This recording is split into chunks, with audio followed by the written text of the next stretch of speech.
December has been very good to me. I've been getting a lot of my Kickstarter stuff coming in this month, and well, today we have Sleeping Gods, Distant Skies. This is a standalone, not expansion, but sequel, I guess, to the original Sleeping Gods that came out, well, let's look, in 2020, or probably 2021. I did not back the Kickstarter edition of the game. I didn't even know what was going on at that time. But I did find this at a local LGS. Got it. Really happy with it. They had the expansion. They did not have the realistic resources with it and some of the Kickstarter promo stuff, I think. I was really happy with Sleeping Gods. I played this game about 3 times, 3 different endings.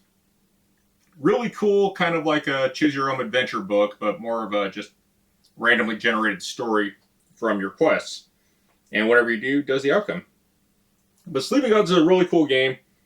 I really like the mechanics and the design of it. I actually like the artwork a lot too.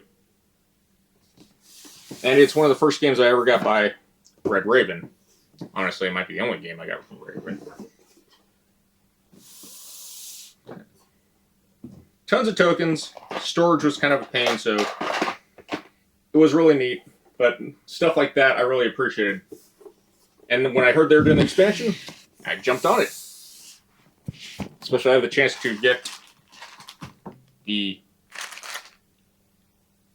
resource tokens, but I don't know. I think they're wood. Wood or plastic. And of course, coins. Because everyone loves metal coins. And Sleeping God has some really, really cool coin designs. I mean, there's only 2 of them. But they look really good.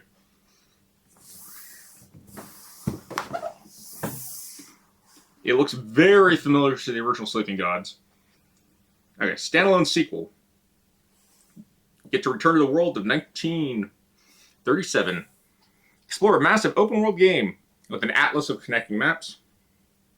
Encounter deadly monsters, mysterious creatures, lost ruins, mythical treasures, and a storybook filled with multiple choices and endings. Level up your character over a 15-hour campaign. Cooperative, flexible play lets players jump in and out with ease, and you can save the game at any time. Fight ferocious beasts in a deck-building combat system that rewards good planning. 13 bosses provide even greater challenge. New wandering encounters let player explore simultaneously. Fly your plane between Atlas pages into the distant location outside the Atlas. Includes an intro comic book. Unlock secrets, discover hidden treasures in the world so large it'll take multiple campaigns to explore. And you don't need to have played the original version. It's a 1 to 4 player game, ages 14 plus, and it says an hour and 15 minutes a game round, which, you know, subjective.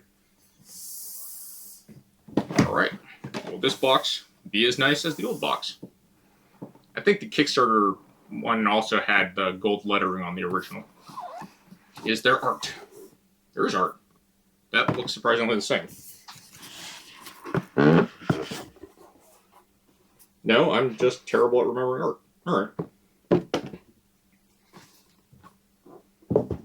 And they did that. We have our little tuck box for keeping track of quests complete. We have our atlas. Surprised they actually didn't put a title on this. A nice spiral bound, lays flat, and this is your game map. It's actually a really neat system. Got Thunderstorm Isles. What is this?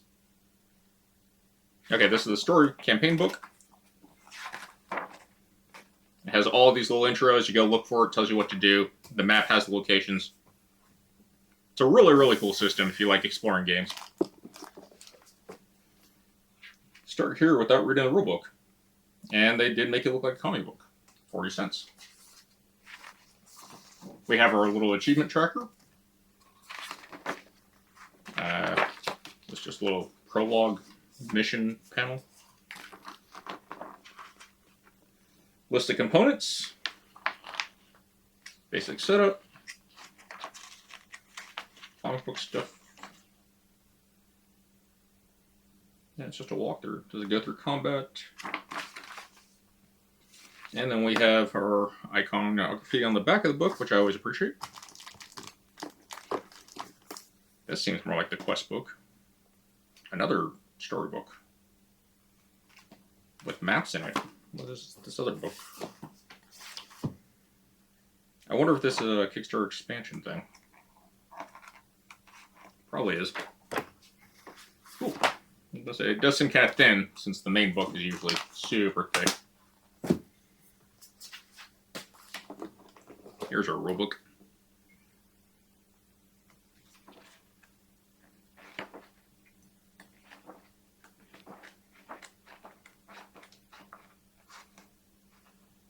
Some of the stuff looks pretty similar.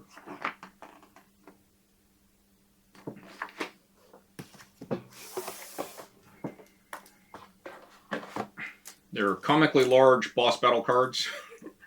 I cannot find a sleeve size for these. That's worth the price. Mini Euro.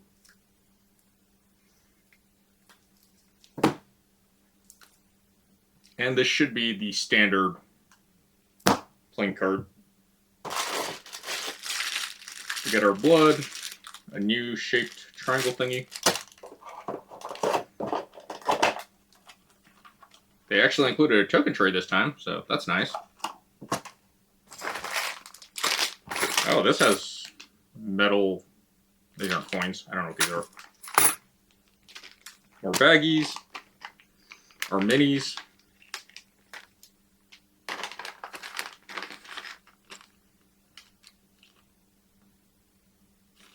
Expected a little bit more color when they said they're going to do a colored plain mini. But the mountains color at least.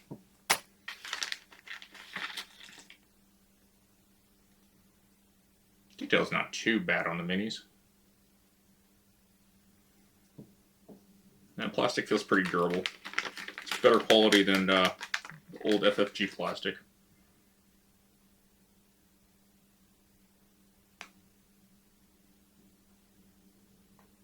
It does have some weird scratches and stuff on it though. It might just be from it shifting around.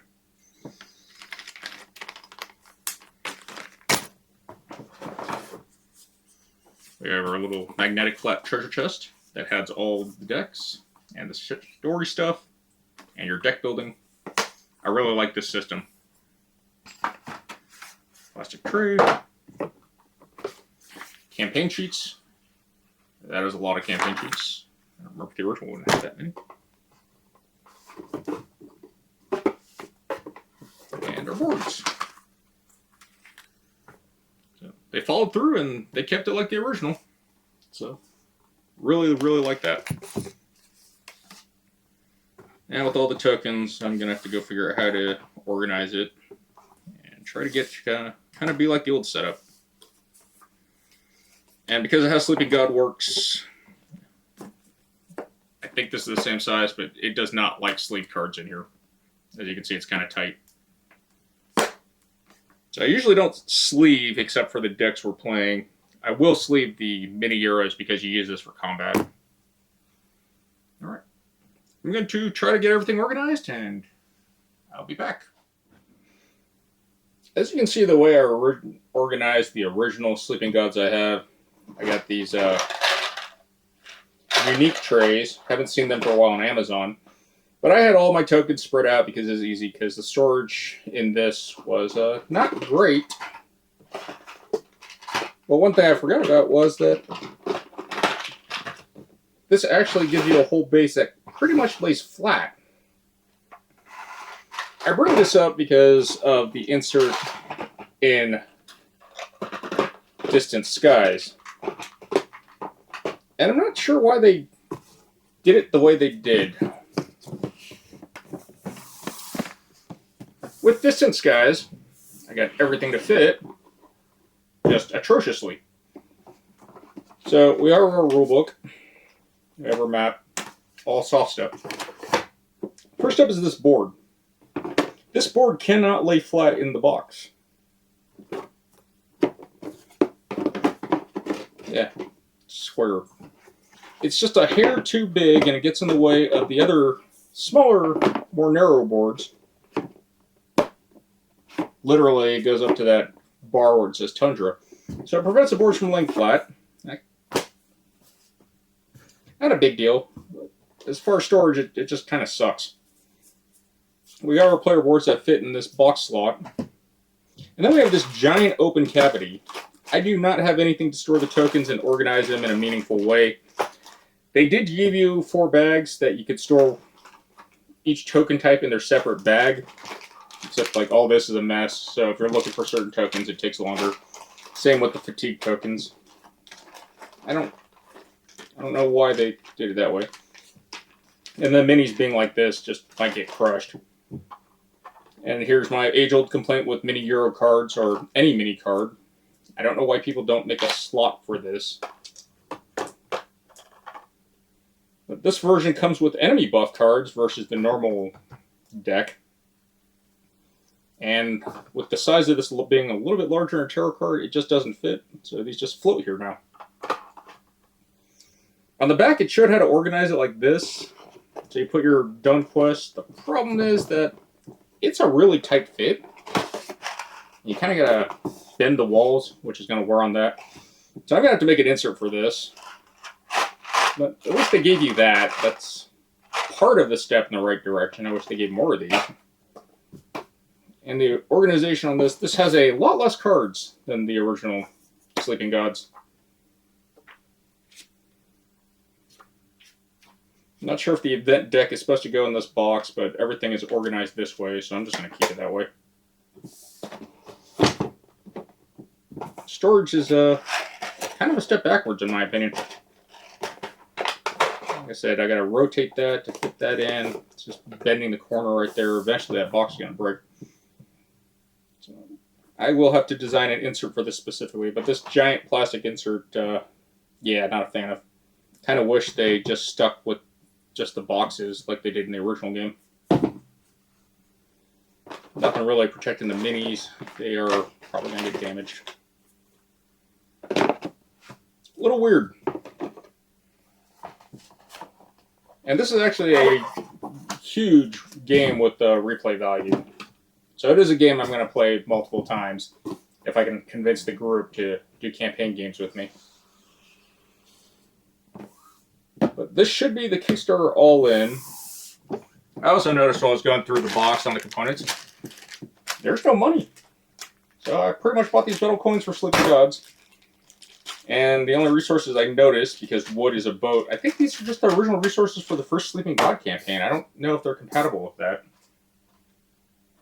It's a little weird. And this is a weird standalone spin-off. I believe this one only supports 2 players. It's not even part of, like, it's the game world, but it's not part of any of the 2 games. You've been transported to a strange world. Sleeping Gods Primeval Peril is an open-world narrative adventure game. Guide your character to dangerous jungle. Well, it doesn't say it's not compatible. But this one is 2 hours and it's only 1 to 2 players.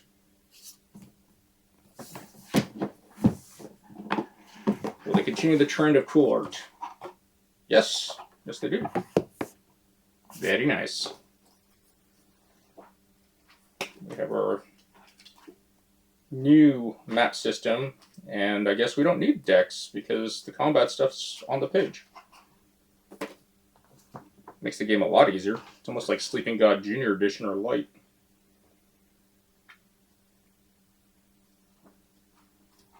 And this seems more comparable to the original Sleeping Gods because I remember there was the whole setup campaign that taught you and that wasted a day and then you got to go do your thing. Much smaller map. We have our boat. We have money in this one. Now we have all our tokens. Different tokens, but kind of the same tokens. And our combat deck is now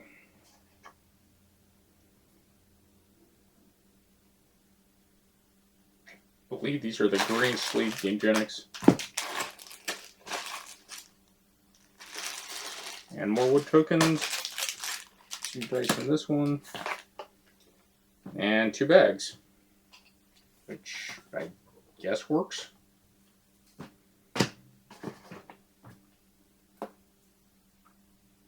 These are a weird size. Any secrets? No secrets. but they could continue to work. They give you a cardboard tray, which I guess is to be expected at least. That's nice, instead of just being a giant open crater. Well, I guess I will go try to organize this and sleeve everything if I have the sleeves. I actually found a pack of sleeves I completely forgot about. Granted, there's only like 5 of them in this pack. But standard European board game. That is the weird card size that I couldn't figure out earlier. Should have realized that because he's using mini Euros. It's not a common card size I have for a lot of my games. But they do fit. Kind of loose. But it is what it is.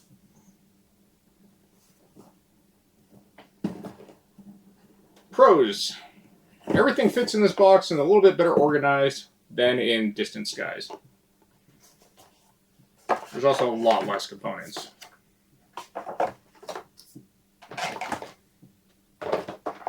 With the board, it can sit on these, be flat, don't worry about anything. There are no minis to crush, nothing to worry about. Just kind of irks me that, you know, nothing to keep the cards from spilling into each other, unlike the bigger boxes. Kind of feels like a retail release that would end up at a Walmart or Target or wherever those people go to get board games that aren't from board game stores. Flipping through it, it definitely does look like this is a lighter version of Sleeping Gods. So it could just be an intro design. I honestly have no idea when I'm going to get to playing these games.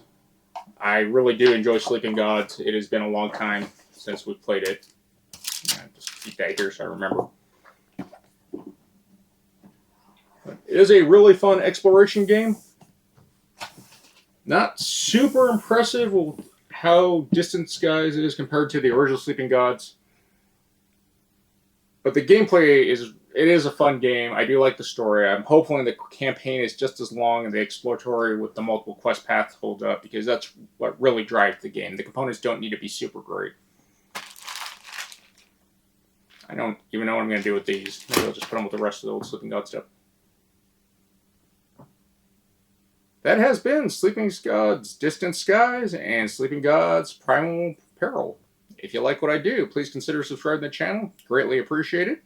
Still doing the 2023 giveaway. Really close. If you haven't seen that, go check the 1 or 2 minute mark at the beginning of the video. And you'll see a little thing come up. Click on that. You don't have to subscribe to enter, but definitely write down a comment if you want to try to win something. Other than that, take care and GG's.